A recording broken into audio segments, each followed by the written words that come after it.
Hello bachcho, let's read this question in the formula x is equal to 3y square where x and z have dimensions of capacitance and magnetic induction. Let's calculate the dimensions of y in m k s cube में पूछा गया है। y की dimension पूछी गई है m k s cube system में, मतलब चार्ज के सिस्टम में पूछी गई है। आइए हम सॉल्यूशन करते हैं। हमें रिलेशन दिया है x is equal to 3y square और हमसे डायमेंशन y का पूछा गया है। तो अगर हमसे y का डायमेंशन पूछा गया है तो हम यहाँ पे लिख सकते हैं कि y का जो फॉर्मूला बनेगा वो x अपॉन जेड स्क्वायर बनेगा। यहाँ पे मैंने 3 इसलिए नहीं लिया क्योंकि 3 कांस्टेंट है और कांस्टेंट की कभी कोई डायमेंशन नहीं होती है। तो अगर मुझे y की डायमेंशन लिखनी है तो मुझे यहाँ पे x की डायमेंशन पता होनी चाहिए और z की डायमेंशन पता होनी चाहिए। x जो है मुझे कैपेसिटेंस बताया गया है और कैपेसिटेंस का फॉर्मूला क्या होता है वो मैं अच्छे से जानता हूँ कि Q बराबर क्या होता है, CV होता है। तो C क्या हो जाएगा, कैपेसिटेंस चार्ज अपॉन पोटेंशियल हो जाएगा।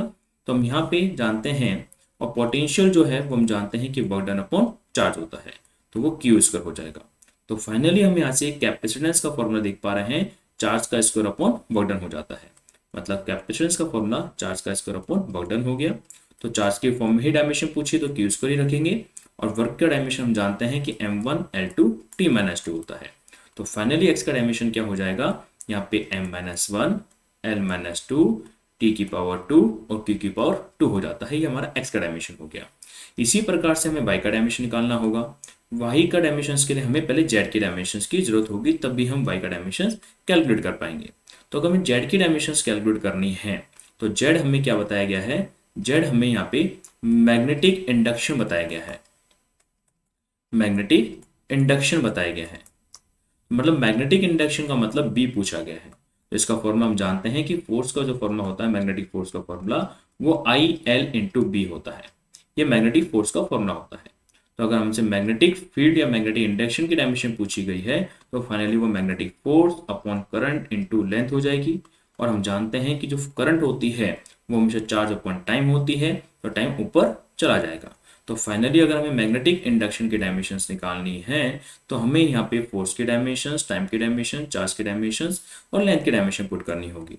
तो फोर्स की डायमेंशन हमें मालूम है कि वो m1 L1 T-2 होती है, टाइम की डायमेंशन T1 है, चार्ज की डायमेंशन Q1 है और लेंथ की डायमेंशन L1 है। तो हम यहाँ पे देख पाते हैं कि जो Z का डायमेंशन है जिसको मैग्नेटिक इंडक्शन बोल रहे हैं उसका डायमेंशन फाइनली यहाँ पे m1 आता है। L1 से L1 कट जाएगा तो यहाँ पे आपका T-1 आ जाएगा और Q-1 आ जाता है। तो हमने यहाँ पे ये मैग्नेटिक इंडक्शन Z मतलब B का डायमेंशन फाइंड आउट कर लिया यहाँ से इजीली, जो हमारे पास ये आ चुका है। और यहाँ पे हमने x का डायमेंशन यूज कर लिया, तो x के डायमेंशन Z के डायमेंशन पुट कर देंगे तो y का डायमेंशन आ जाएगा। तो अगर हमें y का डायमेंशन लिखना है तो y का डायमेंशन है क्या, x अपॉन जेड स्क्वायर के डायमेंशन का स्क्वायर है। x का डायमेंशन, कैपेसिटर का डायमेंशन हम निकाल लिया है, वो m-1 L-2 T2 Q2 है। तो हम देख पा रहे हैं वो डायमेंशन आपके पास m-1 L-2 T की पावर 2 Q की पावर 2 है।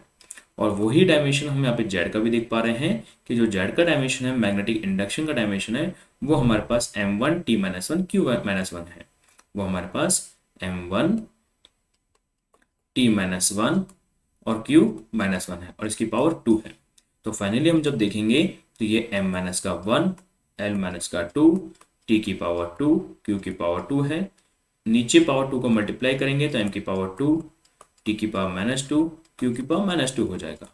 तो फाइनली डायमेंशन -2 ऊपर जाएगा, -1 से -3 हो जाएगा, L की पावर ये -2 हो जाएगा, T की पावर कैंसल हो जाएंगी और T की पावर आपकी ऐड हो जाएंगी, बल्कि +2 हो जाएगा 4 हो जाएगा और Q की पावर भी आपकी ऐड होकर Q की पावर 4 हो जाएगा। और यही हमारे y का डायमेंशन हो जाएगा। तो हमसे पूछा गया है m-3 L-2 T की पावर यहाँ पे आपके पास 4 हो जाएगी और Q की पावर यहाँ पे 4 हो जाती है बेटा। ओके बेटा, थैंक यू।